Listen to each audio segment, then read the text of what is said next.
Volta aqui.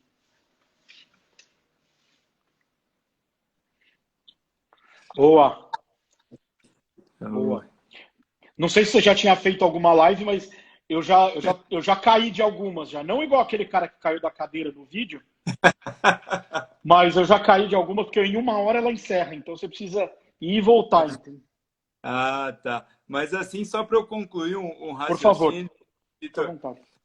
a gente o, de, assim, desafiar o status quo é muito desconfortável, né? Poxa, os caras estão chegando aí no Maringá, são jovens, têm ideias um pouquinho diferentes das que vinham sendo praticadas até então. Ah, isso não vai dar certo, ah, isso nunca foi feito aqui. O Mazuco está aí, é prova disso. O que a gente mais gosta de fazer é inovar, trazendo benefício técnico e científico para um clube de futebol, que é isso que vai fazer ele evoluir, né? Se a gente pensar que todos os comportamentos que já são cristalizados dentro de estrutura clubística, e isso nos assustar, a gente não implanta projeto em lugar nenhum, a gente não avança, né? Então, isso traduz um pouquinho do que a gente está pretendendo implantar no Maringá. A gente sabe do quanto o futebol é dinâmico, um dia você está nesse clube, outro dia não está mais, mas enquanto estiver, a gente quer sim deixar um legado lá que tenha rotina de trabalho, processos, metas para cada área. E estando o Pacheco como treinador, estando o Augusto como diretor executivo, ou não estando mais, que o clube tenha uma linha, sabe? Tenha um norte para seguir, tenha parâmetros, tenha diretrizes. E é nisso que a gente acredita. É só por isso que a gente tá na luta ali.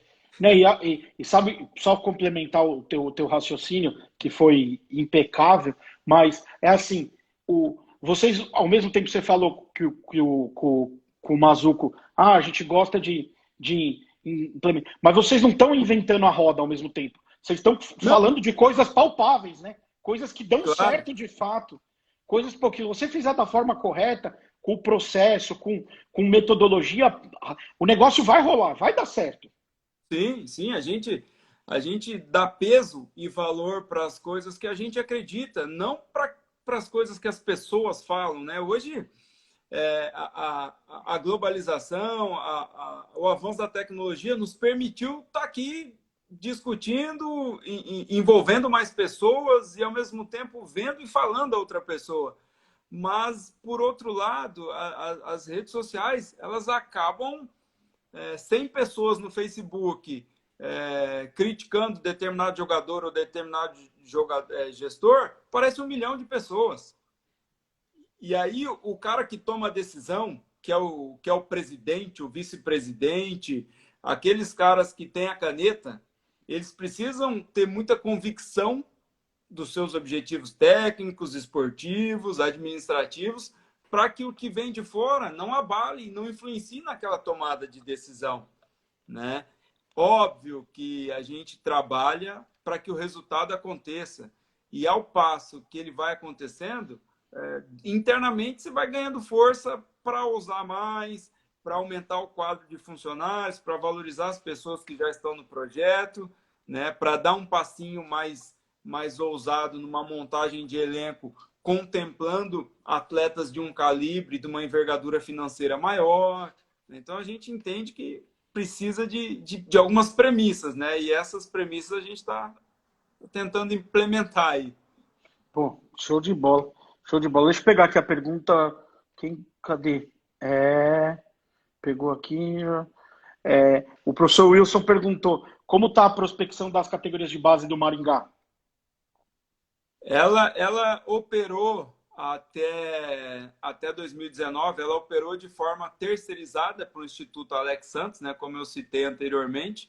E com a minha chegada e a discussão com o João Vitor e o Juninho, a gente entendeu que dava para trazer o Sub-19 já para o guarda-chuva do futebol profissional e manter a parceria, que é de sucesso, com o Alex Santos, o ex-jogador, lateral esquerdo, que atuou pelas 2 Copas do Mundo pela seleção do Japão, e o Sim. Wilson Rinaldi faz parte desse projeto, junto com o Kleber da Clean Sport e o Douglas Matos. Então, essas pessoas, eles tocam o Sub-15 e o Sub-17 em parceria com o Maringá, e a gente trouxe o Sub-19, que o treinador é o César Gaúcho, já estava no clube.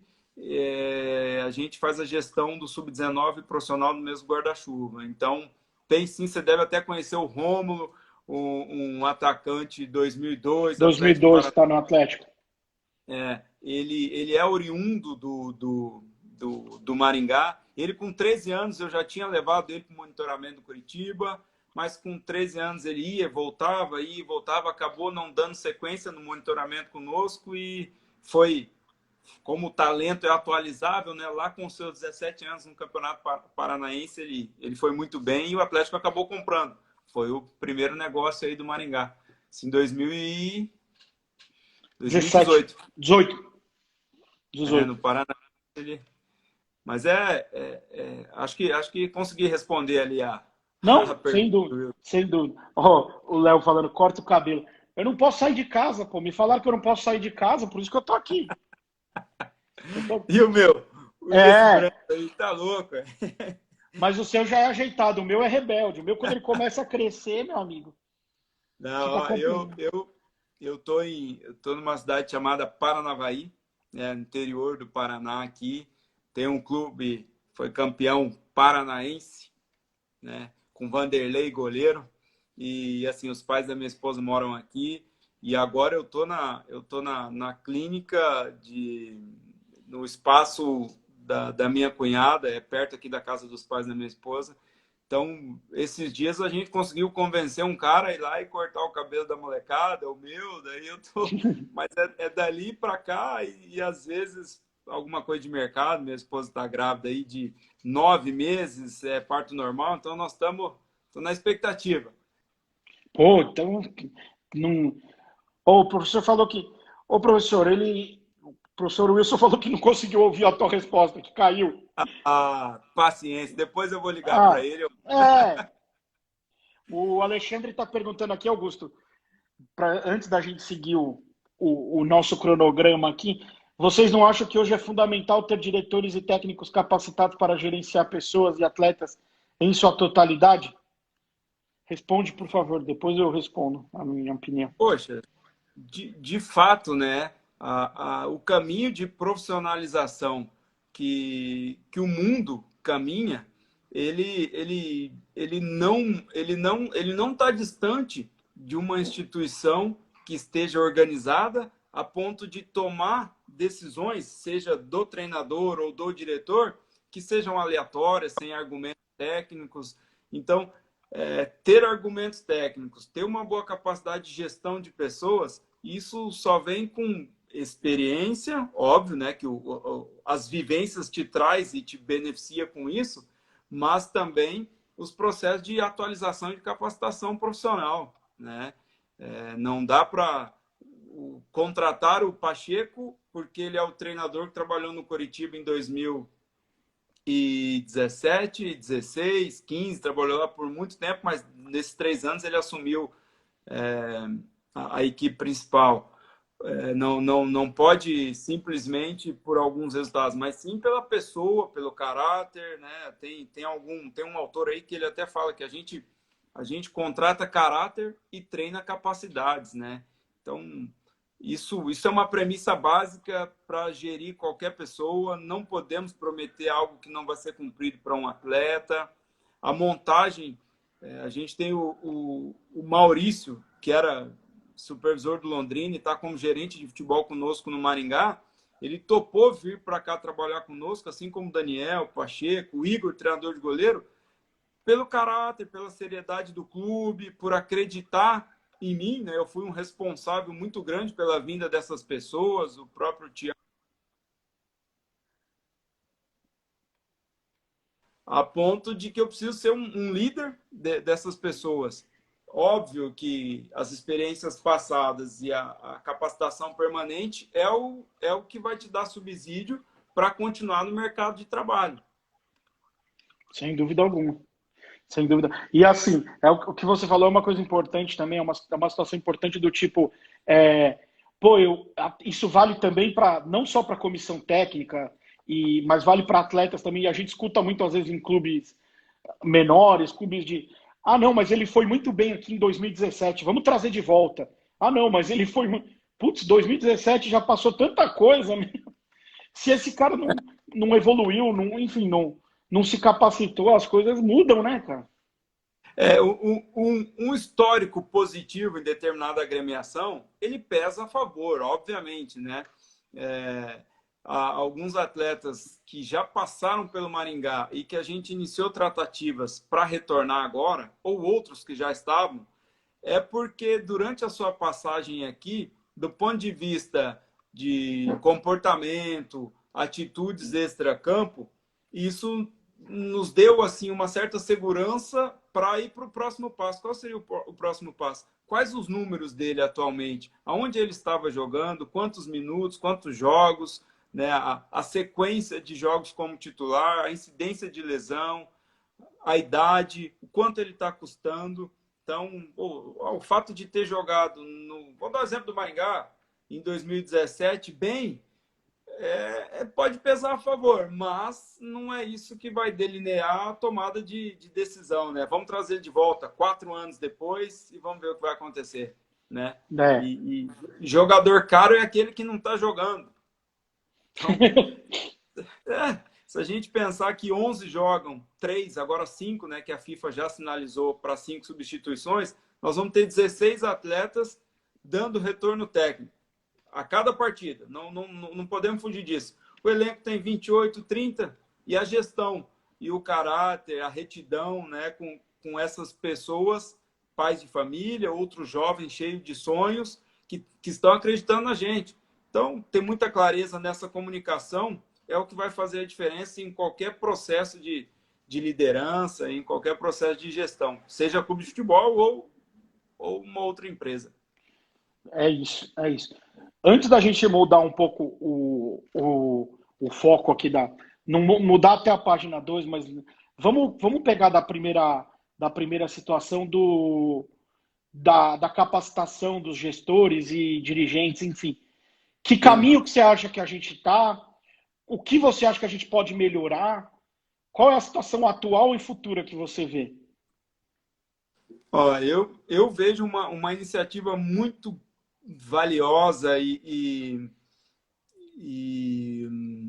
assim, importante da CBF, né? A partir do momento que a licença Pro, A, B, a C, elas estão como um requisito básico para exercer a função, né? Seja treinador, preparador físico, auxiliar técnico, treinador de goleiro. Então, a gama de cursos e de capacitação ela é muito vasta.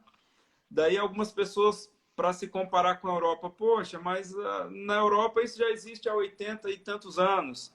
A Europa tem, né, muito mais anos de existência do que o nosso país.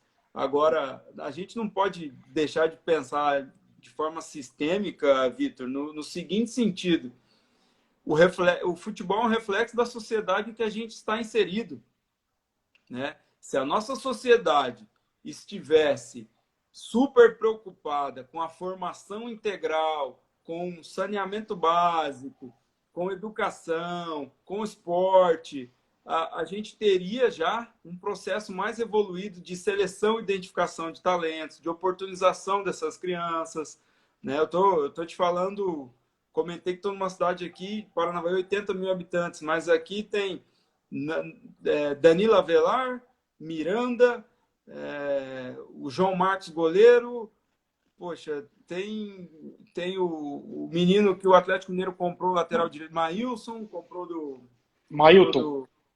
Mailton comprou, que era do Palmeiras, estava no Operário de Ponta Grossa. Então, assim, numa cidade de 80 mil habitantes, tem quase 15 atletas que se tornaram jogadores de futebol profissional. Os motivos a gente não vai discutir aqui, porque isso é multifatorial, mas, assim, alguma coisa acontecia ou acontece nessa cidade que acaba incentivando esses meninos. Aí é o passo que eu vou comparar com o Maringá, que é onde a gente está hoje, com 420 mil habitantes. Nós temos o Robinho, Marcelo Cirino em Sarandi, que não é nem em Maringá, né? Mas faz parte daquele condado de municípios ali. Então, isso é a esfera menor de municípios. Se a gente pensar no estado, no sul do país, depois no Brasil, tão abrangente e continental como é, a gente vê uma carência de política pública para valorizar educação e esporte. Talvez isso faria com que os nossos atletas fossem melhor formados desde uma idade precoce, né? Não, Então, sem dúvida. é uma opinião, mas super empolgado com as oportunidades de capacitação. Maurício Chopinho e Oswaldo, eles comandam uma equipe de profissionais lá. O Próspero é consultor da CBF, o professor Israel da CBF Comebol. Então, a gente só não se capacita quem não quer. Só que o curso é meio caro também, né? Era isso que eu ia falar. Quem não quer e não pode pagar. Mas eu acho que quem quer arruma um jeito, né? A gente consegue. Arruma um jeito. Eu fui de Maringá até Rio de Janeiro de ônibus. Não é o maior sacrifício, eu sei que está longe disso, mas foi uma forma que eu encontrei de participar do primeiro Futecom. Então, como que eu saí de Maringá, fui parar lá em Viçosa, não sabia nem como chegar lá para fazer uma pós-graduação em futebol na turma 3. Hoje a pós está na turma 11, formando profissionais aí para todos os clubes de Série A e Série B. Então, realmente, o conhecimento, a tecnologia tem propiciado isso, mas ainda essa tecnologia não substitui aquele cafezinho, aquela troca de cartão, né? Eu tive um aprendizado muito grande nos Estados Unidos no ano passado com o senhor Miguel de Lima. Ele foi goleiro, jogou com Pelé lá, e é ele quem opera a ida dos times brasileiros para jogar a Dallas Cup. Uhum. E eu fui para lá, tinha saído do Atlético Paranaense, não estava no Maringá ainda, estava com a empresa de intercâmbio, fui para lá e para fazer contato, trabalhei com ele para receber o Red Bull do nosso Carlos Furinha. Perfeitamente. Alexandre Lemos como treinador, então eu acompanhei eles durante a competição, já tinha ido 3 vezes com o Curitiba, e ele falou assim: Augusto, se você saiu do está fazendo uma imersão no intercâmbio, a tua empresa quer gerar oportunidade para os garotos, porque você tem que sorrir mais e se apresentar para as pessoas, você está na América. Ele falou assim, ele tem 86 anos, então o dólar estava lá em cima, né, o ano passado, está mais ainda agora, só que você tem que se virar, tem que ter prioridades para buscar capacitação, contatos e relacionamento. É isso que nos trouxe até aqui, né, hoje, por exemplo. Exatamente, não tenha dúvida. Deixa eu mandar um abraço aqui, ó. Felipe Zanuto, um abraço, Felipão. Deixa eu mandar um abraço. Matheus Ornelas, mais um falando do meu cabelo. Ornelas, falaram que não é para sair, pô. Eu não tô saindo, pô. Eu não tô. Ele falou para você falar um pouco da tua experiência em Ubá. Ô, Matheus. O que for publicável, né? Enfim. Não. Foi uma baita experiência, né? Eu saí de Maringá para trabalhar lá com o Matheus, com o Fabrício, que hoje é scout aí do Manchester City, com o Lemos, o Ramon, que está no Flamengo, o Léo, o Murilo, enfim, tem uma galera de Ubá. Vocês formaram uma quadrilha, né? Formaram uma quadrilha, resumindo. Formaram. Essas pessoas aí, a gente sempre fala, né, que nós vamos ser gratos a pessoas e instituições, então o Baense é uma instituição que contribuiu muito, ao passo que as pessoas que a gente conviveu lá, né? Eu e o Matheus, nós organizamos a primeira Copa Céu lá, sob a orientação do Próspero, e recebemos Flamengo, Atlético Mineiro, e os clubes com todas aquelas exigências e tudo no seu horário, e a gente numa logística maluca, com o carro da empresa fazendo o itinerário de todos os alojamentos. Então, isso me fez crescer muito, aquela demanda de trabalho ali. É uma cidade que eu não conhecia, Ubá, Zona da Mata, um polo moveleiro, só que eu tinha saído de Maringá, né? Com todo respeito, Vitor, uma boa qualidade de vida, as avenidas largas, muito verde e tal, e de repente eu cheguei em Ubá, uma confusão, cidade não tinha lei, o trânsito. Já fui pra lá. Mas já foi? Já fui, pô. Fui. No escritório que eu trabalhei antigo, fui eu que captei o Luan Cândido pro escritório. Ah, tá. Na parceria Não preciso, com o Guadalho. não preciso falar mais nada, então. Bom, não, a sua passagem por lá rendeu milhões, valeu a pena. Pois é, pois E é. Foi. esses caras que foram formados lá sob a tutela do Próspero Paoli aí também valem milhões. Os caras estão trabalhando em grandes clubes, em grandes projetos e a amizade ela permanece, né? É isso que a gente leva desse futebol, né? Nos proporciona conhecer muitos lugares e pessoas, né? Sem Isso é dúvida, legal. sem dúvida. Isso é bacana. Deixa eu pegar antes da gente mudar, a última agora, antes da gente mudar o guarda-chuva aqui, a pergunta do professor Beleza. Alexandre. Como vocês enxergam a transição do futsal para o futebol? De suma importância, né? Guardadas as proporções dessa transição. Hoje a gente vê Flamengo, Vasco com seu sub-6, sub-7 já no futsal, né? E quanto mais rica for essa experiência na sua idade menor e mais prazerosa, né? Com elemento lúdico sempre ali fazendo parte, a gente tem certeza que esses jovens muito mais rico, né, com boa capacidade de tomada de decisão, de velocidade de jogo, uma ampla realização de gesto técnico e tomada de decisão por serem 4 na linha e 1 no gol, que a todo momento eles estão pegando na bola, pensando no que fazer, identificando. Então tem aquela fase cognitiva e a fase motora, né? Isso no futsal a todo momento está pensando na tomada de decisão, buscando estratégia e depois você tem que se preparar para agir e agir motoramente para resolver os problemas, né?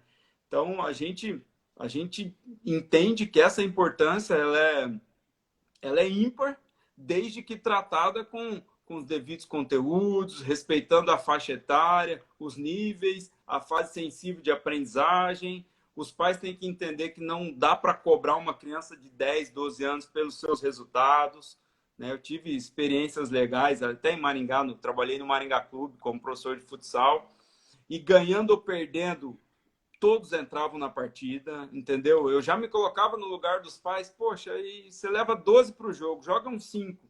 E o restante dos meninos que estão sentados ali, os pais que deixaram de trabalhar, saíram mais cedo, ou a mãe que arrumou uma outra logística para estar com o garoto e, de repente, ele nem entra em quadra, né?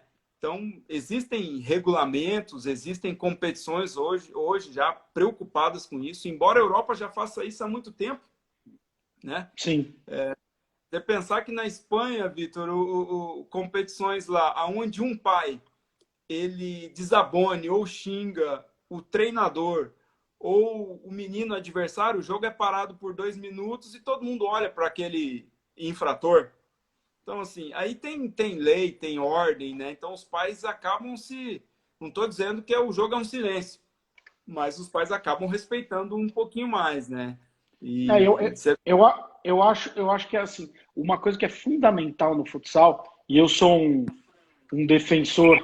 Eu digo que eu sou muito mais defensor do que eu fui atleta de futsal.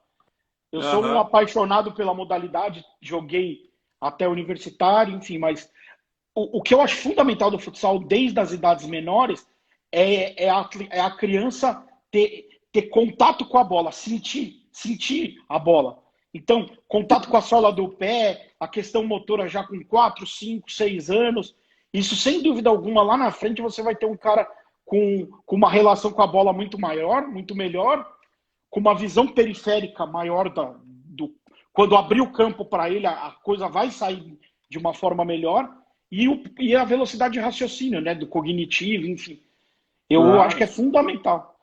claro. Aqui na Federação Paulista, o que eles fazem nas categorias menores? Eles jogam o primeiro tempo, o segundo tempo tem que jogar. O segundo o segundo tempo e mais um tempo tem que jogar o ano ruim. Legal. Então Legal. você já pelo menos abre o leque para pelo menos 8, 10 atletas estarem jogando. Então Sim. isso já é uma das possibilidades, enfim. Eu acho que tinha que ter no futsal todos os anos, na verdade. 10, 11, 12, 13, 14, até. Claro, se o clube tiver, olha, se o clube tiver estrutura estrutura financeira e mentalidade para isso, tem que levar até o sub-20, porque os atletas, vou te dar um número, antes de dar um exemplo de jogos respeitando 7 contra 7, no Coritiba, de 2010 a 2017, a gente fez um mapa negocial lá, onde eu busquei informações do setor administrativo, financeiro e jurídico, para entender todos os atletas que passaram e fizeram um contrato profissional. Foram mais de 300 atletas ao longo desses 7 anos, no sub-17 e sub-20. 10% ascendeu a equipe principal.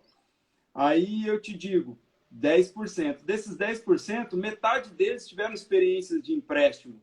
E alguns só realmente vingaram após o empréstimo. Um exemplo bacana para a gente entender é o próprio Zé Rafael, né, que é uma baita realidade hoje, mas sofreu com alguns empréstimos. Guilherme Parede, que está no Tajeres da Argentina hoje. Sim. Então, assim, 10% dos atletas, fazendo um recorte desse clube específico onde eu trabalhei, e os outros 90%, será que se tivesse oportunidade no futsal, não teriam seguido uma carreira esportiva dentro do próprio clube, né? Ou até acompanhado esse desenvolvimento até os seus 20 anos, com a devida maturação, com oportunização no futsal, e aí buscar uma bolsa universitária, uma experiência que sustentasse uma formação profissional, como é o que acontece muito nos Estados Unidos, né? Sim. Hoje, só para concluir, Vitor, hoje o Rafael Fava, que está aí com a gente, os Estados Unidos tem diretriz lá muito claras para as idades menores. Tem até uma linha que eles constroem entre a intermediário e meio campo, que antes dos meninos da equipe defensiva, ao saírem jogando, antes de que todos toquem na bola, o time adversário não pode roubar a bola. Então, eles têm segurança, tranquilidade para sair jogando ali, que eles chamam de building for the back, né? Que vem construindo dali de trás. Então, assim, isso dá autonomia para a criança sair jogando, desenvolve tecnicamente, ou você vai colocar aquele goleiro de primeiro quartil de nascimento, que é um outro problema na identificação de talentos, que é mais alto, mais forte, e ele vai bater o tiro de meta já lá no meio campo. Aí a briga começa lá. E aí os 2 zagueiros laterais, ou um volante para fazer uma saída em 3 ali, não é explorada, né? Os caras viram coadjuvantes do jogo, né? Eles só participam do momento do momento defensivo. Eles nunca relam na bola para... Sim, e imagina, 2 tempos de 20 minutos num sub-9, aí num sub-10, quantas vezes essa criança pegou na bola? E essa criança, seja ela de um projeto social, de uma escola de futebol comercial ou de uma categoria de base. A gente, via empresa aí de intercâmbio, a gente organizou um torneio em novembro do ano passado em Curitiba, onde a equipe que estivesse perdendo por uma diferença superior a 3 gols, poderia colocar mais uma criança em campo. Cada time tinha 2 capitães, a gente dobrou o número de pessoas se sentindo importante por ser o capitão. Então, existem estratégias e atitudes pedagógicas que os clubes estando atentos a isso, a formação ela vai ser mais integral, né? Vai respeitar a individualidade dessas crianças. Rio de Janeiro tem as mini arenas, 7 contra 7. Sucesso. Sucesso, mas será que esses meninos de 7, 9 anos, quando perdem, entram no carro, os seus respectivos pais elogiam, curtem aquele momento em família, ou já entra cobrando, falando que tinha que ter feito isso, aquilo, porque tá cheio de pai e mãe treinador, né? É profissão hoje. O que você faz? Eu sou o pai do fulano, sou a mãe do Beltrano. Pô, então, eles acabam atrapalhando o processo, né? Sim, sem dúvida, sem dúvida. E só complementando assim, nessa geração que você falou do Curitiba, desses dados estatísticos que você passou pra gente, você pegou talvez uma das melhores gerações do Curitiba das categorias de base, né? Que era os 98, 97, 98, que era uma geração badalada pra caramba. Todo mundo falava, pô, era a geração que, era a menina dos olhos do Coxa, talvez. Se a gente pensar que foi de 2010 a 17, a gente pegou da geração 93 até a geração 97, que quem teve uma exposição maior ali foi Gustavo Mosquito, foi Evandro, atacante. Então, assim, os 98, eles entrariam nessa contabilização a partir de 2018, que aí já estavam no seu sub-17 e sub-20. Mas passaram bons atletas por ali, com carreiras promissoras, tidos como potenciais talentos que acabaram não vingando, né? De fato. Então, o clube ter essa diretriz, Vitor, hoje a gente vê, poxa, a gente vê João Paulo, Damiani, né, André Figueiredo, a própria história do Mazuco no Curitiba, mas você vê diversos profissionais aí que se cercam de outros bons profissionais e o clube tem uma diretriz. Você chega no clube, você recebe um documento, aqui se trabalha desta forma, aqui a gente respeita isso, e não de maneira aleatória. O treinador toma a decisão e libera ou aprova o jogador na hora que tem que aprovar, não respeita período escolar. Então a gente acaba, ao longo do processo de formação, passando por diversos obstáculos aí que, se o clube não chancelar, isso acaba comprometendo a formação desses meninos, né? Já que muito poucos, 86%, ganham acima de 2 salários mínimos no futebol profissional. Então, né, é uma grande indústria de ilusão o futebol no nosso país. Não, sem dúvida. Sem dúvida. O Ornelas falou aqui para a gente comentar um pouco sobre a questão da federação, dos clubes da pandemia. Eu vou deixar essa daí para a finaleira, Ornelas. A gente passa depois sobre isso, mas eu queria cutucar o Augusto no sentido do que ele comentou dos Estados Unidos. Me fala um pouco aí como que é o teu projeto da escola, da empresa de intercâmbio. Já vi que tem umas peculiaridades aí que a gente não conhece. Eu, por exemplo, não conheço. Mas a gente entra no assunto depois, Ornelas. A gente vai comentar. Eu vou comentar, pelo menos. Legal. Dá a minha opinião. A gente vê aí o professor Neto também, né, acompanhando a gente, o professor Alexandre em Maringá e o Paulinho Xavier, o baluarte da captação de atletas no nosso país, né, scout do Real Madrid. Legal. Professor Caio Zanardi também, lá de Portugal. Professor Um abraço, Caio, professor. Acompanhei o bate-papo de vocês, muito legal. Então, assim, Vitor, esse projeto basicamente é um sonho pessoal de 3 amigos que se conhecem aí há muito tempo. A gente criou uma empresa de intercâmbio que tem lá no seu missão, visão e valores, que é criar e concretizar experiências incríveis através do intercâmbio esportivo.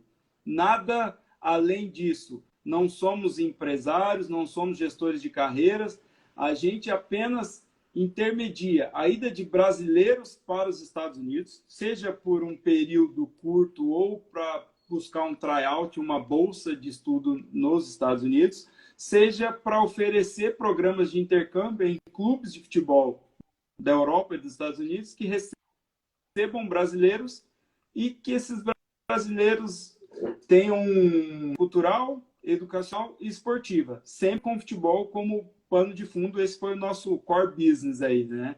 E no Brasil, a gente acaba recebendo atletas e jovens internacionais para fazer programas de intercâmbio de futebol em clubes que a gente tem relacionamento e que os clubes possuem mentalidade para isso, né? O Ornelas trabalhando no Cruzeiro aí, hoje o Cruzeiro é uma referência com seu departamento internacional no setor de intercâmbio. Inclusive, rentabiliza e monetiza para o clube de uma maneira espetacular. Por isso que eu dei aquele exemplo lá atrás, que todo mundo conhece os Estados Unidos, pela indústria cinematográfica. Já o Brasil, todo mundo deveria conhecer pela seriedade e competência do produto futebol, né? Então, o Henrique, advogado, o Alexandre, gestor financeiro, e o Augusto, professor de educação física, criaram a 2H, assessoria intercâmbio esportivo, para ser um projeto paralelo em nossas vidas e que a gente faz com muito prazer, entendeu? Organizar competições esportivas, como foi da CWB, que a gente fez em Curitiba, com 36 equipes de 9 a 12 anos apenas, com substituições limitadas, com a regra dos 2 capitães. São atitudes pedagógicas que tornam mais prazerosa aquela prática, embora quando a bola rola, vale 3 pontos, né? Então a gente sabe disso. Mas obrigado pela oportunidade para poder contextualizar isso. É um projeto que tem caminhado de maneira conjunta, mas o foco na atuação do futebol é o que é a minha maior paixão aí. E aí, fundamentalmente, assim, só para complementar esse assunto, é, a, a empresa de vocês, ela intermedia a ida, às vezes, do cara para o universitário, para ele já jogar lá e tentar uma carreira possivelmente MLS, ou é um plano muito distante ainda? Eu acho que a nossa curva de crescimento da empresa, ela tem um ano só. Ela nos permite afirmar que os nossos contatos, os nossos relacionamentos nos Estados Unidos ainda são de high school e college, junior college ali, universitário. A gente encaminhou já um menino para um tryout em Oklahoma, ele acabou obtendo 66% de bolsa numa faculdade que custa anualmente $37 mil, uma baita de uma bolsa, um baita de um desconto. Então, assim, nós estamos focados em gerar essas oportunidades ainda em nível educacional, né? A gente não intermedia a ida de meninos para clubes. Agora, se os clubes nos quais a gente tem contato nos Estados Unidos, eles abrem as portas para semanas de intercâmbio, aí é uma outra esfera, aí a gente consegue direcionar jovens para lá para que fiquem 5, 10 dias, né? Isso é muito tangível, isso é fácil da gente desenvolver pós-pandemia. E o dólar precisa cair um pouquinho. Pois é. Mas, Augusto, eu vou te dar a minha opinião, até de acordo com o que a gente vem estudando. Eu venho estudando Sim. muito, tentando entender o mercado americano, e eu acho que não está longe disso acontecer, não, cara. De vocês conseguirem abrir mercado para isso, porque E aí conversei já com o Bruno, por exemplo, e com vários outros profissionais que lá Sim. militaram ou militam. Eu acho que os caras abrem o olho para o mercado brasileiro, e seja no universitário, que é o método de entrada deles, é o pós-draft, né? Pré-draft, Sim. quer dizer.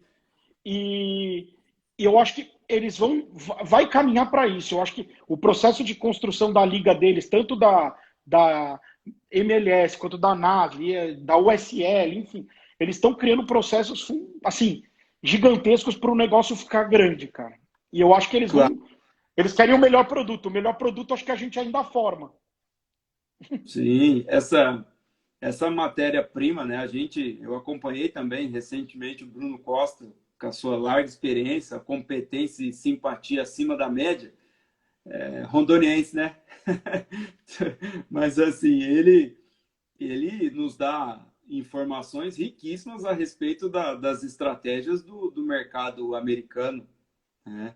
Se a gente pensar e não ir muito longe, com o próprio Marcelo Serrano, que trabalhou no Curitiba e estava no Austin, no Texas, foi um clube até que Mazuco, que chancelou essa parceria do Austin com o Curitiba, que lá atrás foram 2 atletas, Timbó, que estava no Paraná recentemente, aí, Guaraci.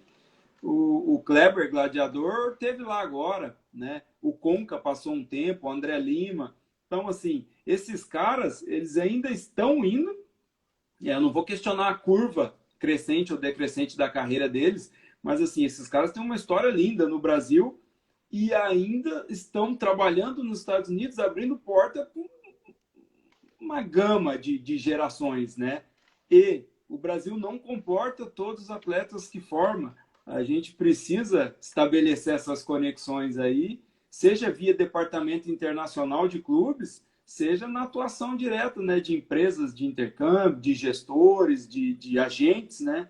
Porque, poxa, é um universo muito gigante para ser explorado, né? A gente tem boa relação lá com o diretor, o próprio André Zanota no FC Dallas, o Luiz no Orlando, essas duas pessoas me receberam em seus clubes no ano passado. O Rico lá no Orlando City também. Sim, é um sonho toda aquela estrutura lá para a nossa matéria-prima, né? Sem dúvida alguma. Acho que a gente tem que aí já estou dando até um pitaco na estratégia nossa, né? A gente tem que começar a virar o olho para lá também. E nos preparar para entender o mercado deles, eles são visionários. Os caras são especialistas em estruturar e formatar e fazer entretenimento dar lucro, né? Sim, eles têm um modelo de negócio, né? Uma criação da MLS, onde tem uma estrutura que faz toda a gestão e os clubes são acionistas desse grande negócio. Então, todas as tomadas de decisão, as escolhas de data, calendário, o season ticket, tudo que é estruturado é pensando no engajamento dessas pessoas que vão se tornarem novos adeptos ali do soccer, né? Do futebol. E quanto mais ele for se profissionalizando, lá é muito nítido, Vitor, que aquele menino ou a menina que segue uma carreira acadêmica ali e na high school e ela já mostra sinais de talento e recebe oportunidades nos clubes, ela está muito próxima de ir para um clube, dependendo da quantidade de treinos, de sessões de treino desse clube, isso acaba cometendo o seu rendimento escolar. Então ela não toma essa primeira decisão de já ir para o clube e buscar uma carreira esportiva. A prioridade lá é sim a formação educacional. E olha que interessante, essas pessoas, quanto melhor formadas do ponto de vista cognitivo, melhores atletas elas serão, né? A gente tem que parar de colocar atleta na frente do ser humano. O ser humano vem primeiro e depois o atleta, né? Sem Então, dúvida alguma. é um cenário absurdo. As nossas vivências lá de Dallas Cup com Coritiba, com oportunidades aonde uma Dallas Cup que já acontece há 40 anos, você chega lá com uma delegação de 18 atletas, separa em 9 duplas, cada dupla vai para casa de um menino da mesma idade do seu atleta, que está jogando a Dallas Cup, e o staff todo fica no hotel. Então, a vida, a experiência desses jovens é só os Estados Unidos proporcionando mesmo, né? Muito legal. Exatamente, exatamente, sem dúvida alguma. Sem dúvida alguma. Vamos pegar o ponto que o Ornelas falou. Peraí, está me ouvindo? Está me ouvindo? Eu não estou te ouvindo. Agora deu uma.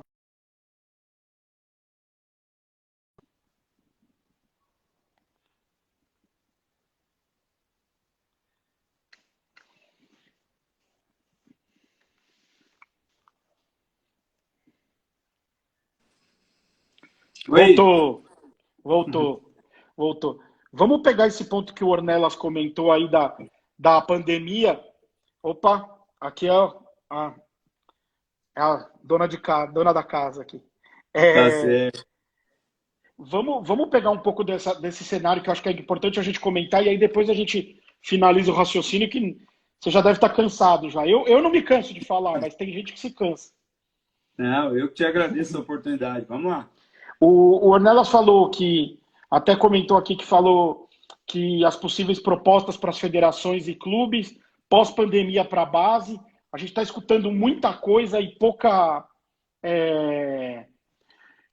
A gente não sabe ainda concretamente o que pode acontecer, o que vai acontecer. O que você pode comentar a respeito disso, Augusto? E o que você tem escutado aí da Federação Paranaense? Assim, Vitor, antes de entrar na esfera da federação, pensando de maneira mais global aí, a gente tem que seguir as orientações, né? Manter as restrições, o isolamento social, o uso da máscara, enfim, higienização. Acho que o mundo vai ser outro pós-Covid, mas assim, primeiro é uma torcida gigantesca para que o tal achatamento da curva aconteça. Isso vindo de esferas, né, de Ministério da Saúde, se a gente pensar em Secretaria de Segurança, aí sim nós vamos ter subsídio para poder começar uma estruturação de retorno. Não dá para... Poxa, infelizmente, o futebol é a nossa vida, é a nossa paixão, né, é para isso que eu acordo todos os dias. Isso, trabalhando no Maringá ou na empresa de intercâmbio, é o sustento dessa relação laboral que faz com que a gente pague as nossas contas, que não acaba, né, e sustente a nossa família. Então, a gente tem que se conscientizar de que o momento exige pensar em futebol num segundo plano. Poxa, mas os times vão se endividar, os contratos. Isso são desdobramentos da crise que a gente vive. Isso, de fato, né? Ninguém vive... não podemos viver numa bolha chamada futebol, cara, achando que o jogo tal é mais importante do que a determinada família que está perdendo um ente querido. Você entendeu? Sim. Aí, baseado nesse raciocínio, você chega num pensamento de CBF e de federações.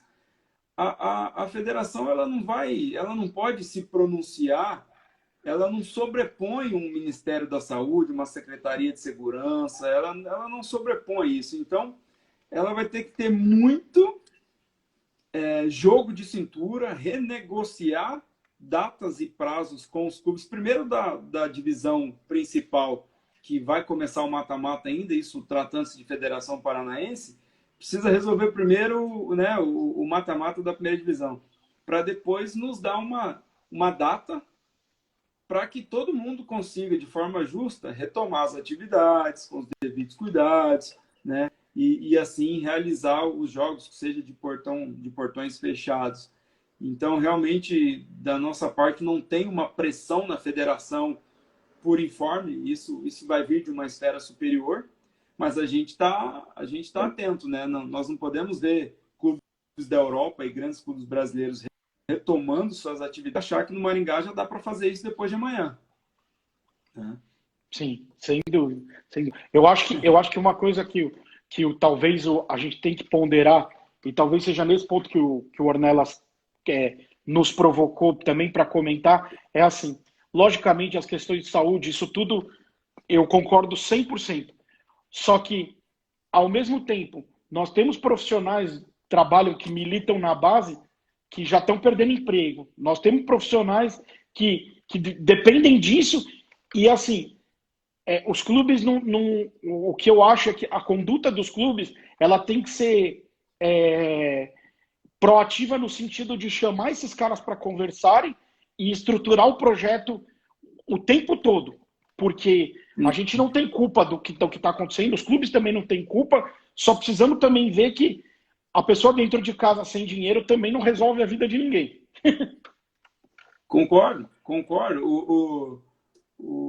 A quantidade de boletos do dia 5, ela é igual na casa de todo brasileiro, né? Não dá para a gente, porque trabalha com um fenômeno sociocultural que é o futebol, achar que é uma modalidade ou um ramo de atuação mais importante que outro nicho de mercado. A gente tem que ter consciência disso.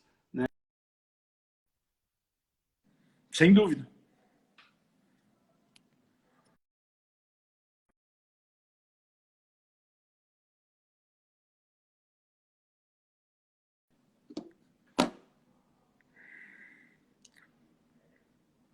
Acho que eu não estou te escutando.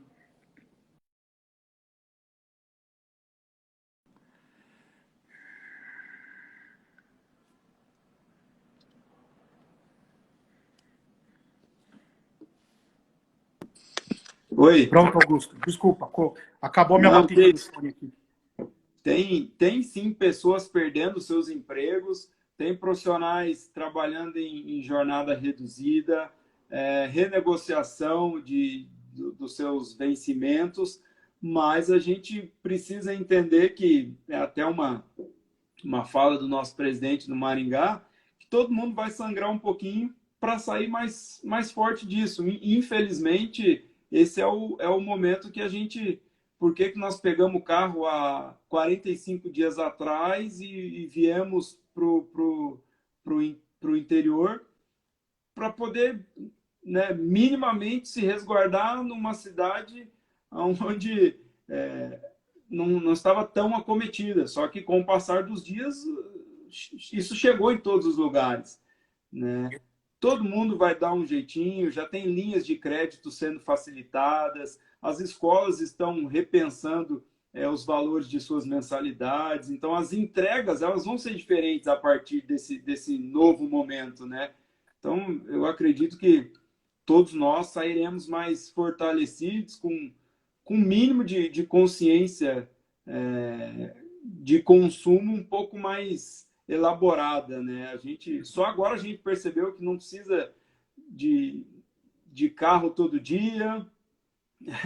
Eu tenho amigos donos de restaurante, mas, poxa, a gente consegue se virar e aprender uma coisa diferente em casa. Nós temos que... O próprio dono da reserva, o Rony, aí já fala, né? Nós temos que fazer desse limão uma limonada, Vitor, e aumentar o convívio com a nossa família, melhorar e qualificar esse tempo que a gente passa com eles, porque quando voltar, nós vamos ter que estar na estrada de novo, viajando, vendo jogos, e vai voltar. Logo Sem vai. dúvida. Sem dúvida. É isso que você falou, você foi cirúrgico. E uma coisa que você falou no início da nossa live é assim: pô, eu tive que chamar os atletas, não foi fácil a gente chegar num denominador comum. Só que assim, uma coisa que você falou que foi fundamental: você chamou os atletas e chegou a um denominador comum. Agora, você não explicar a regra do jogo e já mandar embora, aí eu sou contra também. Né? Pois é. Olha, acabou de entrar aí o Ramon Lima. Isso é um fenômeno da base, trabalha no Flamengo. Sim, conheço, assim, conheço.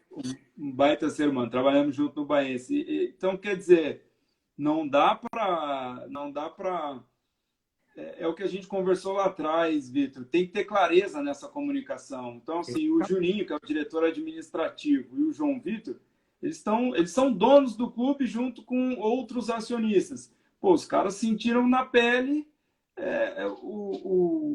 a atuação dessa pandemia e tudo que desencadeou para os acordos, para seguro-desemprego para os atletas, para os profissionais de comissão técnica. E assim, o Maringá é um clube. Nós temos mais centenas de clubes no Brasil. Nós temos empresas, supermercado, escola, tem uma indústria vasta aí que também estão com os mesmos problemas, né? E, poxa, um cara que trabalha com futebol e é pai de família, ele não é mais importante do que um cara que é professor de uma escola pública ou particular. Só que o produto futebol, às vezes, faz, né, algumas pessoas pensarem de forma um pouquinho distorcida. Precisa voltar, tem que ter jogo, é a verba da televisão, é o patrocínio. Meu, e aí? Não tem como fazer.